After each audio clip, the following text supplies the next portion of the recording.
네, 평론가 조우석입니다.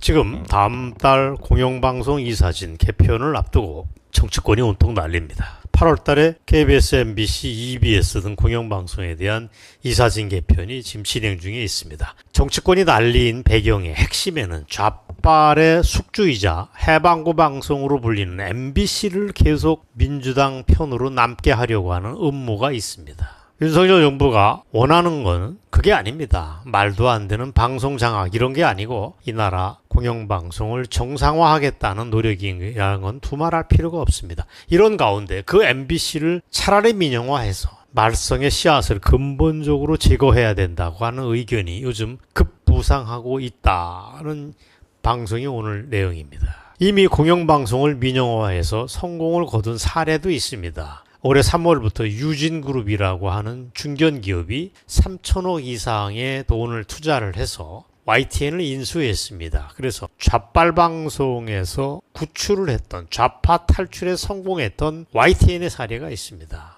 실제로 최근에 지명된 이진숙 방통위원장 지명자는 좌빨들의 숙주인 MBC를 이대로 둘 수는 없다고 하는 입장이 분명하고 그 방법의 하나로 민영화도 검토를 하고 있다는 거로 저는 알고 있습니다. 물론 이 과정에서 주주 당사자들하고 MBC 내부의 구성원들의 공론화, 합의 과정도 전 중요하다고 봅니다만 그러나 윤석열 정부의 의지가 전 관건이 될 거라고 봅니다. 정말 이걸 정만 돌파하지 않으면 MBC를 둘러싸가지고 황당한 소모적인 일만 계속 벌어질 거라고 봅니다. 실제로 현재 MBC는 시청자들에게 호불호가 극심하게 엇갈리는 좌편향 매체로 악명이 아주 높습니다. 윤석열 대통령이 취임하자마자 바이든 날리면이라고 하는 날조 보도로 엄청난 장난을 쳤습니다. 악의적인 것도 이렇게 악의적일 수가 없습니다. 그리고 방송과의 사정을 다 아는 사람들은 지난 총선의 경우 사실상 MBC하고 기독교 방송 CBS가 총선을 다 해먹었다. 총선을 해먹은 거는 MBC하고 CBS다라고 하는 얘기가 널리 나돌고 있습니다. 두 방송이 선전선동 방송의 전위대 역할을 했고 다른 매체들이 거기를 따라갔다는 얘기입니다. 그리고 그게 통했기 때문에 저렇게 허무한 총선 결과가 나왔다는 분석을 합니다. 결국에는 날조 방송 MBC의 장난이 통했다는 얘기입니다. 그렇다면 방법은 차라리 MBC 민영화가 대한민국 국익을 위한 마지막 선택일 수도 있다는 얘기입니다. 지금 왜 MBC가 문제냐? MBC는 껍데기만 남은 방송입니다. 외부적으로는 공영방송 껍데기를 유지하고 있지만 그러나 내용을 모르면 광고료에 의존하는 구조고 정확히 민영방송입니다. 그리고 실제로 돌아가는 메커니즘은 민노총, 산하 언론노조의 놀이터입니다. 즉 MBC는 그렇게 공영방송, 민영방송, 민노총의 놀이터라는 세 가지 얼굴을 가지고 있습니다. 이게 뭐냐? 주인 없는 회사가 바로 그러합니다. 오너가 딱 틀어지고 책임있게 경영을 하면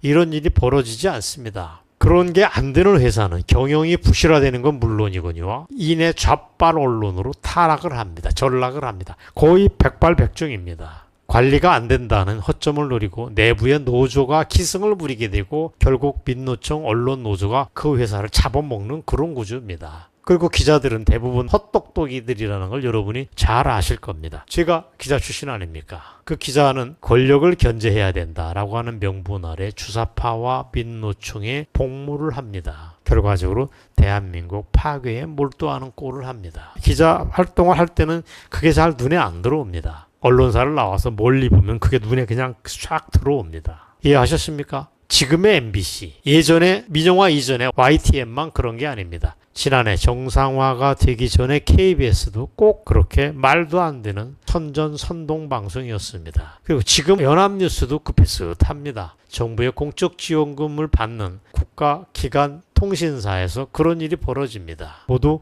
공영 언론사의 성격을 띄었다 하면 예외 없이 관리가 안 되고 속속들이 썩어 갑니다. 그렇다면 방법은 아까 YTN 얘기를 했지만 확실한 보수의 가치관을 가지고 있거나 정말 상업방송으로 난 그것만 보고 가겠다 라고 하는 중견기업을 통해서 그 방송사를 사들이게 하는 것밖에 방법이 없습니다. 공정한 매각 절차를 밟고 그 결과 YTN의 경우 지금 유진그룹이 인수를 해서 무난하게 돌아가고 있습니다. 윤석열 정부가 잘한 일 중에 하나가 그걸로 꼽아야 된다고 봅니다. 오늘 여러분들에게 물어보겠습니다. 지난 총선 때 최근에 YTN이 무슨 지독한 좌빨 방송, 선전 방송을 했던 거 여러분 기억하십니까? 그런 소문 들어보셨습니까? 없을 것입니다. 책임 있는 주인이 들어섰기 때문에 변화에 성공했다. 저는 그렇게 봅니다. 그랬다면 차제에 MBC도 그렇게 바꾸자는 얘기입니다. 그게 민영화 얘기입니다. 세계적인 추세를 보더라도 그렇습니다. 대부분의 선진국에서 공영방송은 보통 하나밖에 없습니다. 아예 없는 나라도 있습니다.